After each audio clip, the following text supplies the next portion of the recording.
Praise the Lord. கர்த்தருடைய பரிசுத்த நாமம் மகிமைப்படுவதாக. இன்றைய தியானம் சங்கீதம் 16 18 வரை. இந்த நாள் தியானத்திற்கான தலைப்பு கர்த்தர் என் பங்கு. நம்முடைய வாழ்க்கையில் அநேக நேரத்தில் நாம் இப்படியாக யோசிப்போம், இந்த ஒரு காரியம் மாத்திரம் எனக்கு இருந்திருந்தால் என் வாழ்க்கையில் எல்லாமே எளிதாக இருந்திருக்கும், அல்லது இப்படிப்பட்ட ஒரு நபர் மாத்திரம் என்னுடைய வாழ்க்கையில் எனக்கு கிடைத்திருந்தால் என்னுடைய வாழ்க்கையில் எல்லா விதமான பிரச்சனைகளும் சரியாகிவிடும். இப்படியாக நாம் அநேக காரியங்களை அடிக்கடி யோசிப்பது உண்டு. இந்த ஒரு காரியத்தை மாத்திரம் என்னால் வாங்க முடிஞ்சதுன்னா, இந்த ஒரு இடத்திற்கு மாத்திரம் என்னால் போக முடிந்ததென்றால், இப்படியாக அநேக காரியங்களை நாம் யோசித்து கொண்டே இருப்போம். ஆனால் இந்த நாளில் ஆண்டவர் நம்மை பார்த்து சொல்லக்கூடிய காரியம் என்னவென்றால், 16ஆம் சங்கீதம் 5ஆம் வசனத்தில், கர்த்தர் என் சுதந்திரமும் என் பாத்திரத்தின் பங்குமானவர், என் சுதந்திரத்தை தேவரீர் காப்பாற்றுகிறீர். சங்கீதக்காரன் இப்படியாக சொல்லுகிறார், என்னுடைய வாழ்க்கையில் அநேக தேவைகள் எனக்கு உண்டு, ஆனால் அந்த தேவைகள் எல்லாம் சந்திப்பதற்கு ஆண்டவர் எனக்கு அவரோடு கூட உள்ள உறவை கொடுத்திருக்கிறார். இந்த காரியத்தை தான் சங்கீதக்காரன் இந்த வசனத்தில் அங்கீகரிக்கிறார். கர்த்தர் என்னுடைய சுதந்திரம், அல்லது அவர் என்னுடைய பங்கு. எனக்கு வாழ்க்கையில் கிடைத்த அநேக காரியங்களை நான் இழந்துவிட நேரிடலாம், ஆனால் கர்த்தர் என்னுடைய நிரந்தர பங்காக இருக்கிறபடியால் அவரை நான் என்ன பண்ண மாட்டேன், இழக்க மாட்டேன். ஏனென்றால் கர்த்தர் என்னை பார்த்து சொல்லியிருக்கிறார், நான் உன்னை விட்டு விலகுவதும் இல்லை, கைவிடுவதும் இல்லை. அப்போ தாவீதுடைய வாழ்க்கையில் கர்த்தரை தன் சுதந்திரமாக, அல்லது இன்னொரு விதத்தில் சொல்ல வேண்டும் என்றால் கர்த்தரை தன்னுடைய சொத்தாக அவர் வைத்திருந்தார். அப்போ தேவன் நம்முடைய வாழ்க்கையை ஆசீர்வதிப்பதற்கு, அல்லது நம்முடைய வாழ்க்கையின் உள்ள எல்லா தேவைகளையும் சந்திப்பதற்கு அவர் நமக்கு கொடுத்திருக்கக்கூடிய மிகப்பெரிய சொத்து என்னவென்றால் அவரோடு இருக்கக்கூடிய இந்த உறவு. இந்த உறவிலே நமக்கு தேவையான எல்லா காரியங்களும் அடங்கி இருக்கின்றன. அதில் ஒரு சில காரியங்களை மாத்திரம் இன்றைக்கு நாம் தியானிக்கலாம். முதலாவதாக 16ஆம் அதிகாரம் 11ஆம் வசனத்தை வாசிக்கிறேன். உம்முடைய சமூகத்தில் பரிபூர்ண ஆனந்தமும் உம்முடைய வலது பாரிசத்தில் நித்திய பேரின்பமும் உண்டு. ஒரு மனிதனுக்கு உள்ளத்தின் ஆழத்தில் தேவையான ஒரு காரியம் என்னவென்றால் உள்ளான ஒரு சந்தோஷம். தன்னுடைய சூழ்நிலையை தாண்டி கிடைக்கக்கூடிய ஒரு சந்தோஷத்திற்காக எல்லாருமே ஏங்கி கொண்டிருக்கிறோம். ஆனால் தேவன் நமக்கு சொல்லக்கூடிய காரியம் என்னவென்றால், அவரோட நமக்கு உறவு இருக்கும் என்றால் அவருடைய பிரசன்னத்தில் நமக்கு பேரானந்தம் இருக்கின்றது. அப்போ இதை தான் ஆண்டவர் நமக்கு கொடுக்கிறார். இரண்டாவதாக நம் வாழ்வில் நமக்கு தேவைப்படக்கூடிய இன்னொரு காரியம் பெலன்.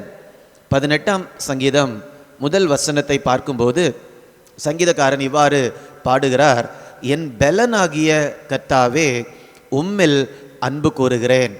அப்போ நாம் ஒவ்வொருவருக்கும் நம்முடைய வாழ்க்கையில் பெலன் தேவைப்படுகிறது. சரீர பிரகாரமான பெலன் தேவைப்படுகிறது. அன்றைக்கு நாம் எலியாவுடைய வாழ்க்கையை தியானித்தோம். தன்னுடைய வாழ்க்கையில் சோர்ந்து போனவராக அவர் ஒரு இடத்துல படுத்து கொண்டிருக்கும்போது தேவன் தன்னுடைய தூதனை அனுப்பி எலியாவை பலப்படுத்தி, நீ போக வேண்டிய தூரம் வெகு தூரமாக இருக்கிறது என்று தேவன் உற்சாகப்படுத்தினார். அப்போ தேவன் கொடுத்த அந்த உற்சாகத்தை, பெலனை பெற்றுக்கொண்டு எலியாவால் தொடர்ந்து பயணம் செய்ய முடிந்தது. அதே மாதிரி நமக்கு மனபலம் தேவை. நம்முடைய வாழ்க்கையில் நாம் சந்திக்கக்கூடிய சூழ்நிலைகளை தாங்கிக் கொள்வதற்கு, அல்லது சூழ்நிலைகளை தாண்டி நாம் கடந்து செல்வதற்கு மனபலம் தேவைப்படுகிறது. அதே நேரத்தில் நம்முடைய உணர்விலும் கூட நமக்கு பெலன் தேவைப்படுகிறது. நம்முடைய வாழ்க்கையில் நடக்கக்கூடிய காரியங்கள் நம்முடைய இருதயத்தை ஒரு சோர்வுக்குள்ளாக கொண்டு போகலாம். ஆனால் கர்த்தர் நம்முடைய பெலனாக இருக்கும்போது இருதயத்தில், உணர்வுகளில் ஆண்டவர் ஒரு பலத்தை கொடுக்கிறார். அது மாத்திரமல்ல, ஆவிக்குரிய பலன். இந்த பூமியில் நாம் கர்த்தருக்காக வாழும் பொழுது ஆவிக்குரிய போராட்டங்களை நாம் சந்திக்க நேரிடும். அந்த நேரங்களிலெல்லாம் கர்த்தர் நமக்கு பலனாக இருந்தால் மாத்திரம்தான் அந்த யுத்தங்களை தாண்டி ஜெயித்து நம்மால் முன்னால் செல்ல முடியும். இவைகள் எல்லாவற்றையும் அறிந்தவராக தாவீது இந்த இடத்துல அங்கீகரிக்கிறார். என் பலனாகிய கர்த்தாவே உம்மில் அன்பு கூறுகிறேன். மூன்றாவதாக நம்முடைய வாழ்க்கையில் என்ன தேவை என்றால் நமக்கு தைரியம் தேவை. இந்த பூமியில் ஆண்டவர் நமக்கு வைத்திருக்கக்கூடிய வாழ்க்கை அது ஒரு எளிதாக நாம் முன்னால் போகக்கூடிய ஒரு வாழ்க்கை அல்ல. எந்த ஒரு காரியத்தையும் நம்ம இந்த பூமியில் பெற்றுக்கொள்ள வேண்டும் என்றால் அதற்குரிய கிரயத்தை நாம் செலுத்த வேண்டும். எதை விதைக்கிறாயோ அதையே நீ அறுப்பாய் என்று வேதத்தில் நாம் பார்க்கிறோம். அப்போது நம்முடைய கடின உழைப்பு, உற்சாகம், தொடர்ந்து ஒரே காரியத்தை செய்கிறது, இது மாதிரிப்பட்ட சுபாவங்கள், குணங்கள் நமக்கு கண்டிப்பாக வேண்டும். அப்போது தைரியம் என்று சொல்லுவது அது நம்முடைய வாழ்க்கையில் மிக மிக முக்கியமான காரியம். இருதயத்தில் ஒரு திடம், ஒரு தைரியம் காணப்படவில்லை என்றால் சூழ்நிலையை பார்த்து நாம் பயந்து போய்விடுவோம். தாவீது 18ஆம் சங்கீதம் 29ஆம் வசனத்தில் இவ்வாறு சொல்லுகிறார், உம்மாலே நான் ஒரு சேனைக்குள் பாய்ந்து போவேன், என் தேவனாலே ஒரு மதிலை தாண்டுவேன். தாவீதுடைய வாழ்க்கை போர்க்களம் நிறைந்ததாகவே காணப்பட்டது. அதிகமாக தன்னுடைய நாட்களை தாவீது யுத்தம் செய்வதில் தான் அவர் கழித்திருக்கிறார். பெலிஸ்தியர்களோட யுத்தம், இப்படியாக நம்ம தாவீதுடைய வாழ்க்கையை பார்க்கும்போது யுத்த களத்தில் அதிகமான நேரத்தை அவர் செலவழித்திருக்கிறார். அப்போ தாவீதுக்கு எங்கிருந்து அந்த தைரியம் வந்தது? தாவீது எந்த விதமான ஒரு யுத்தத்திலையும் அவர் தோற்று போகவே இல்லை. ஜெயத்தின் மேல் ஜெயத்தை அவர் அடைந்து கொண்டிருந்தார். அப்போ அவருக்கு அந்த தைரியம் எங்கிருந்து வந்தது? அதுதான் அவர் இந்த அதிகாரத்தில் பாடலாக பாடுகிறார். தேவனே, உம்மாலே நீங்கள் கொடுக்கக்கூடிய தைரியத்தினால, பலத்தினால நான் ஒரு சேனைக்குள்ளாக பாய்ந்து போவேன்.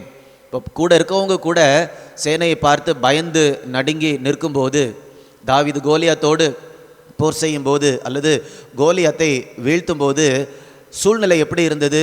ஒரு பயம் நிறைந்த சூழ்நிலையாக காணப்பட்டது. அன்றைக்கு ராஜாவாக இருந்த சவுலோடு கூட இருந்த எல்லாரும் பயந்து நடுங்கி ஒளிந்து கொண்டிருந்தார்கள். ஆனால் அந்த நேரத்தில் கூட தாவீது பயப்படாமல் தனி நபராக கோலியாத்தை சந்தித்தார். இப்படி தான் தாவீது ஒவ்வொரு யுத்தத்தையும் அவர் சந்தித்தார். உம்மாலே நான் ஒரு சேனைக்குள்ளாக பாய்ந்து போவேன், என் தேவனால் ஒரு மதிலை நான் தாண்டிடுவேன்.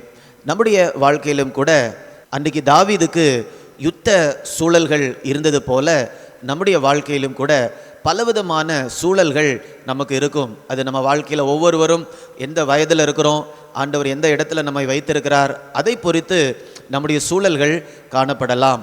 அநேக மதில்களை நாம் தாண்ட வேண்டியதாக இருக்கும். ஒரு தடையை நம்ம தாண்டி முன்னால் போகும்போது அடுத்த தடை வரும். அதையும் நம்ம தாண்டி போகும்போது அடுத்தடுத்த தடைகள் வந்து கொண்டே இருக்கும். தாவீதுடைய வாழ்க்கையில் அவர் சொல்லுகிறார், உம்மாலே நான் ஒரு மதிலை தாண்டிடுவேன். இப்போ இன்றைக்கு நமக்கு முன்னால் இருக்கக்கூடிய மதிலாக இருக்கலாம், தடையாக இருக்கலாம், அவை எல்லாவற்றையும் தாண்டுவதற்கு ஆண்டவர் நம்முடைய இருதயத்தில் தருகிறது தான் தைரியம். இந்த தைரியம் எங்கிருந்து வருகிறது? ஆண்டவரோடு உள்ள உறவிலிருந்து தான் வருகிறது. கடைசியாக என்ன ஒரு காரியத்தை கூட நம்ம தியானிக்கலாம். கர்த்தரோடு நாம் இருக்கும்போது அவர் நம்முடைய பங்காக இருப்பதனால் அவர் நமக்கு கொடுக்கக்கூடிய இன்னொரு காரியம் ஒரு ஆழமான திருப்தி.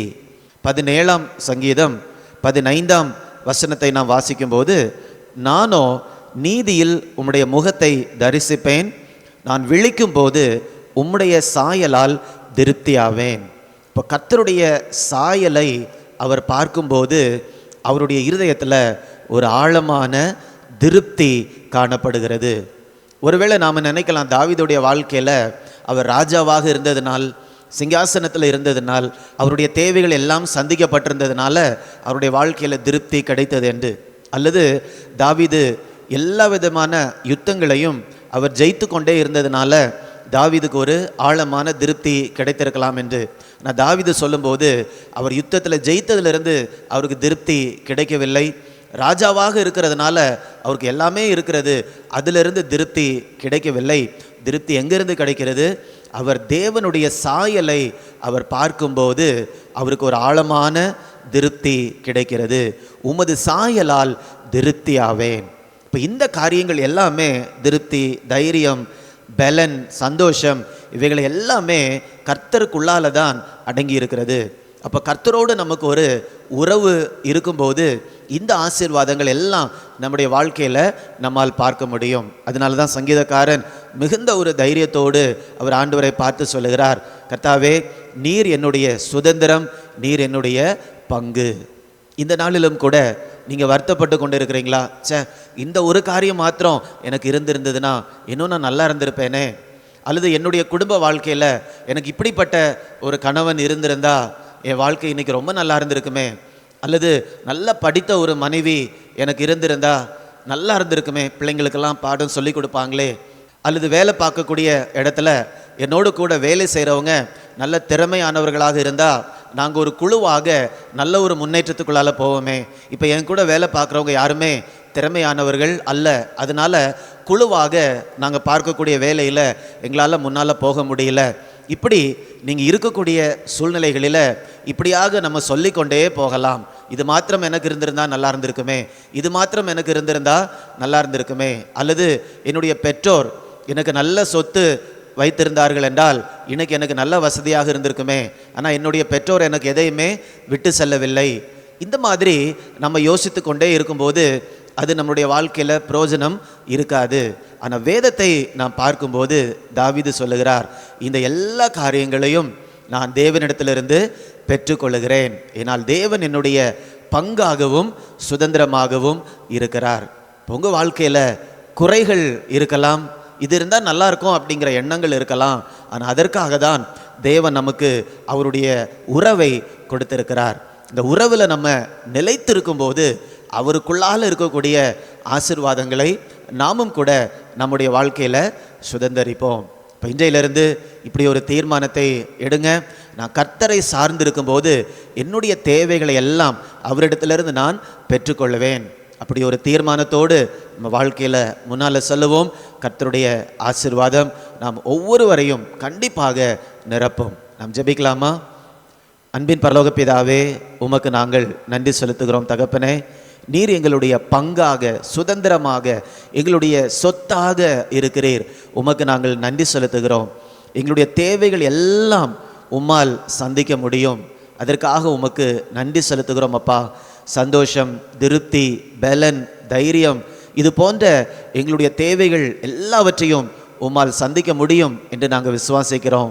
எங்களுடைய குறைவுகளில் நாங்கள் சோர்ந்து போகாமல் உம்மை மாத்திரமே நாங்கள் நோக்கி பார்த்து உம்மோடு இருக்கக்கூடிய உறவிலிருந்து எங்களுடைய தேவைகளை நாங்கள் அனுதினமும் பெற்றுக்கொள்ள ஆண்டவர் கிருபை தரும்படியாய் ஜெபிக்கிறேன்.